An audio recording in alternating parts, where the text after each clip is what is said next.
Welcome to Guitar Theory for those that can play but can't read music.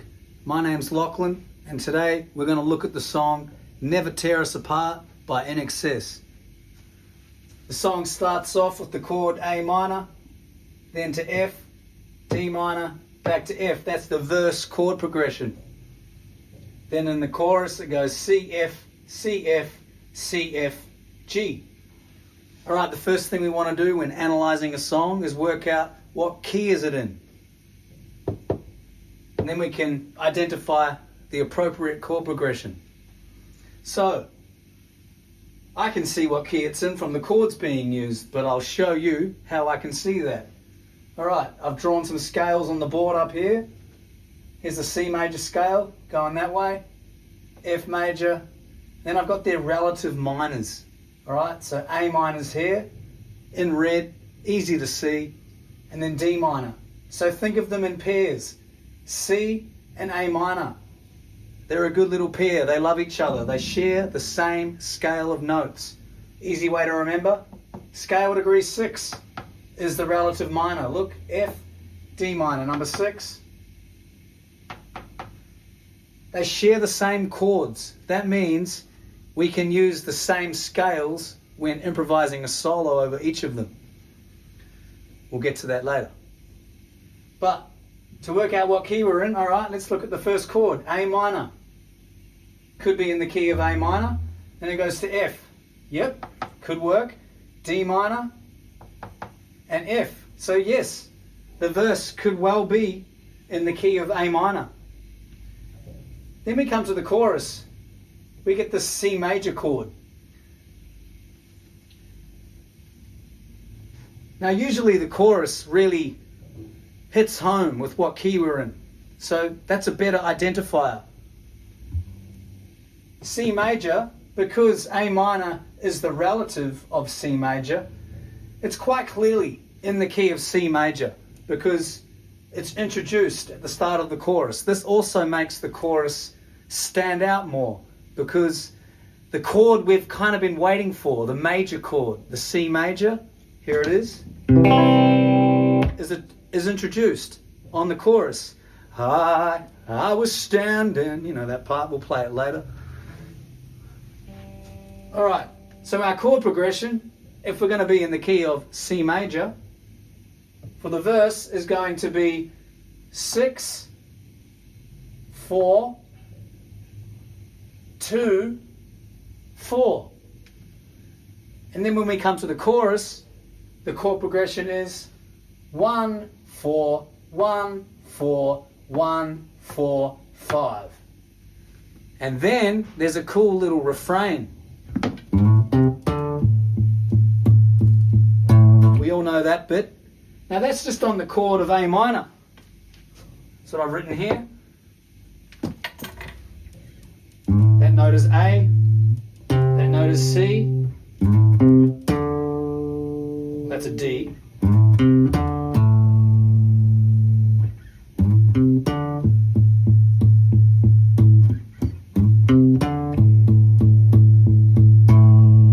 Sort of holds there, okay? There could be some word painting in the lyrics. We'll look at it soon. Next, we want to identify the rhythm, the feel, the groove. We've got our time signature written here, 12/8. Looks like a fraction in maths. That's because it is. That means 12 eighth notes per bar. All right? It's a triple time feel. It's a triple time feel. It goes 1 2 3 2 2 3 3 2 3 4 2 3 da da da da da da da da da da da da. All right? It's a swing rhythm, triple time. The arrangement, the structure of the song simply goes verse, chorus, refrain, verse, chorus, refrain, guitar solo. Well, in the recording it's a saxophone solo, but we're going to do a guitar solo. Well, I'll show you how to make one. And then we're back to the final chorus and all is happy.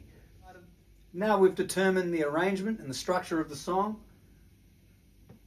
Let's highlight any lyrical word painting.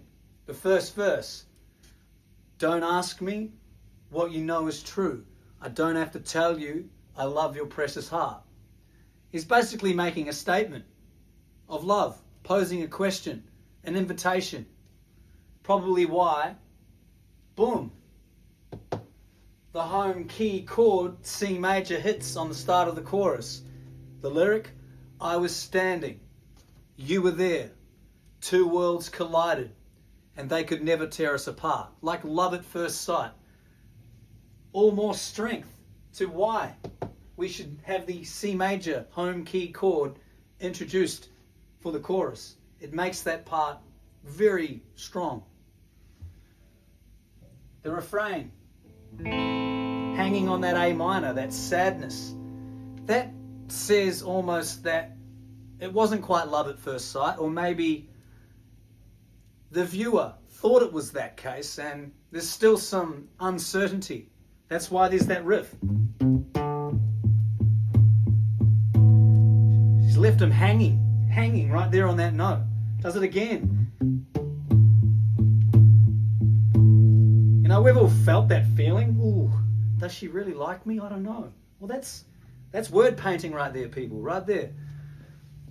All right, then it goes back into another verse. We could live for 1,000 years. If I hurt you, I'd make wine from your tears. Basically just crying out, just saying, I've got you, babe, no matter what, through thick and thin. And then we come to another chorus, even stronger.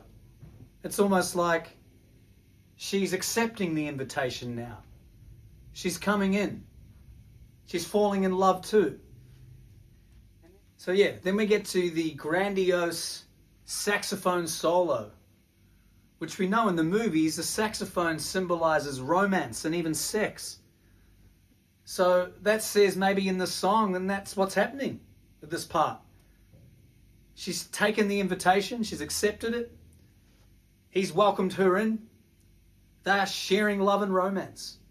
And if you notice, they don't come back to the refrain after that solo. It's almost like there is no more sadness, there is no more wondering and waiting. They are in love. It's very happy ending with the big chorus coming back to a repeated chorus. Lots of harmonies, cool instruments in the background. Happy days. All right. Okay, now we come to our practical application of the theory we have learned. Let's make our own guitar solo. I've got another whiteboard prepared here.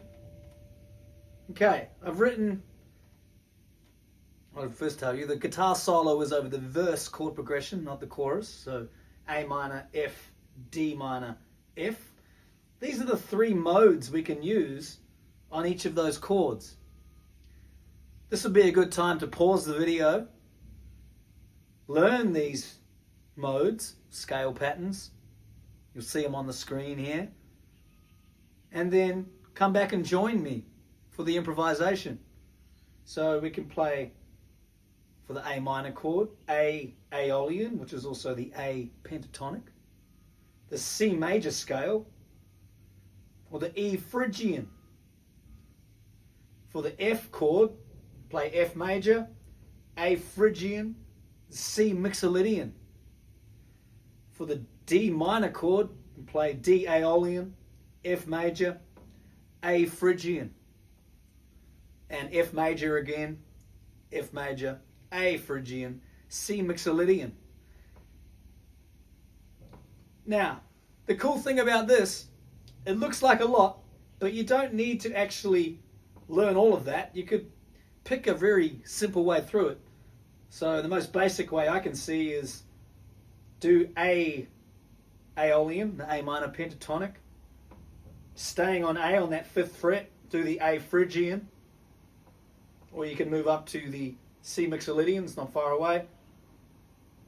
And then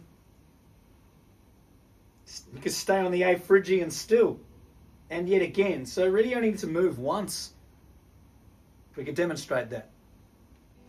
Now I'm going to set a loop on my loop station for the verse chord progression. And then I'll show you how we can play those modes over top.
this first round, I'll show you how we can use the A minor pentatonic or the A aeolian for that first A minor chord.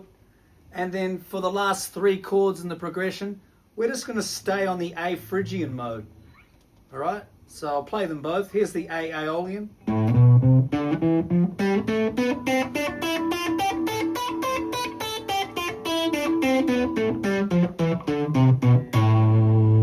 And the A Phrygian. A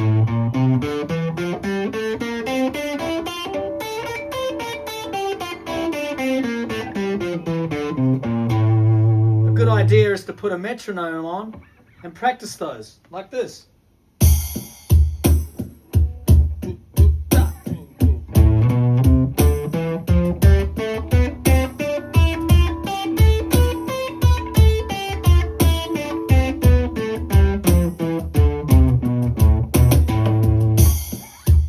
And then the Phrygian mode.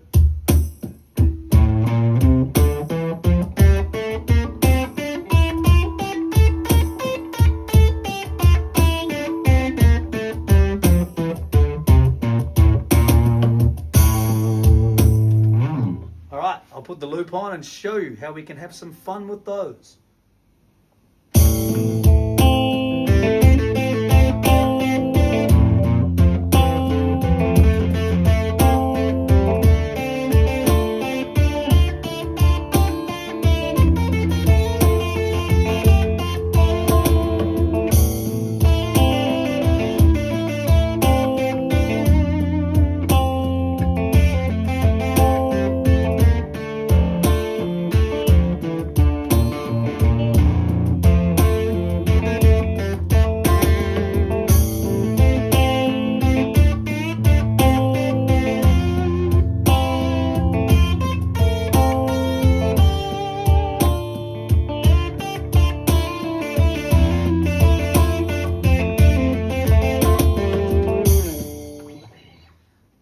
Alright, you probably get bored of that pretty quickly.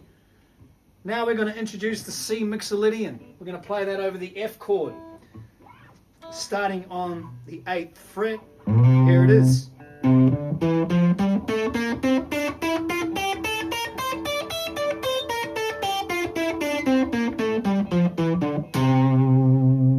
So we're starting to get a bit of a run up the neck. If we do A aeolian here on the 5th fret. Then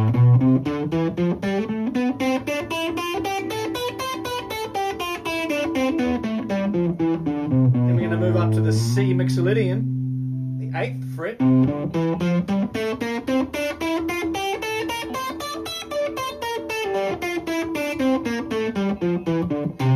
And then for the last 2 chords, the D minor and the F, we could come up to the D aeolian.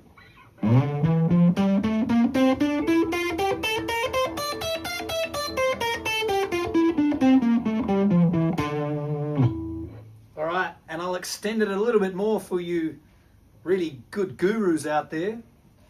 We're going to start A minor pentatonic, the A aeolian, C mixolydian for the F chord, D aeolian, the D minor pentatonic, and then we're going to go up to the F major scale. Here we go.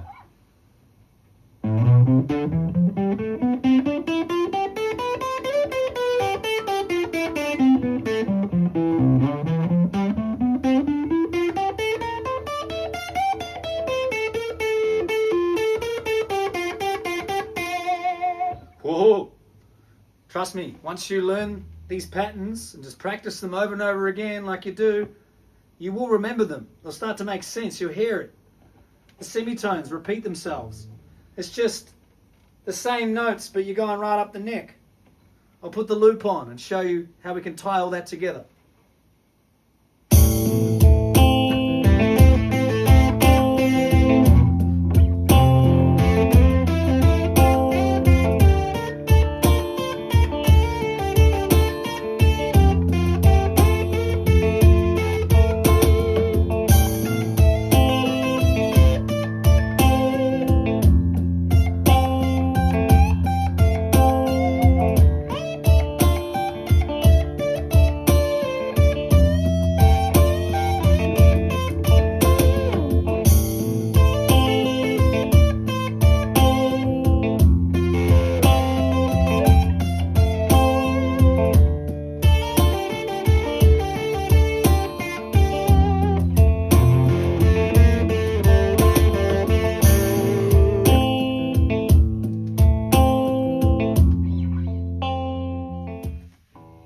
So to practice all of this and get familiar with it, all you need to do is get yourself a loop station.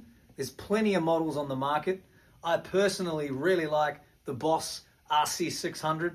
There is no promotion here. I just think it's a very good device. It is expensive, which is unfortunate, but there are cheaper models of certain things that you can get. You could record chords onto your phone and then jam over top. There's no excuse these days, all right? So simply, I like the RC600 because it's got the rhythm machine built in, so I can get that beat thing happening. So what you can do is loop the chords, and then you can spend hours just jamming over the loop, getting familiar with all the changes, and that's when you can get very creative. Come up with your own licks between the chords, the modes. Try just different passages. Try not to just play what other songs do. You've got the toolkit now. Just pick from the notes. There is no, oh, you got to have a perfect ear for music. That's bullshit. All right? There is mathematics to it. There are specific notes that work, and it's up to you to choose from them. If you choose the wrong notes, it's not going to sound very good. Choose the right notes. We can all hear it. We're human beings. We're connected. Anyway, thank you for joining me today. And please have a listen to my original music under the name Lachlan Grant Splendor. I put a new EP out recently, just last week.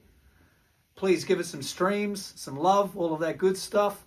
And stay tuned for the next theory lesson. Feel free to comment a certain song you want me to analyze.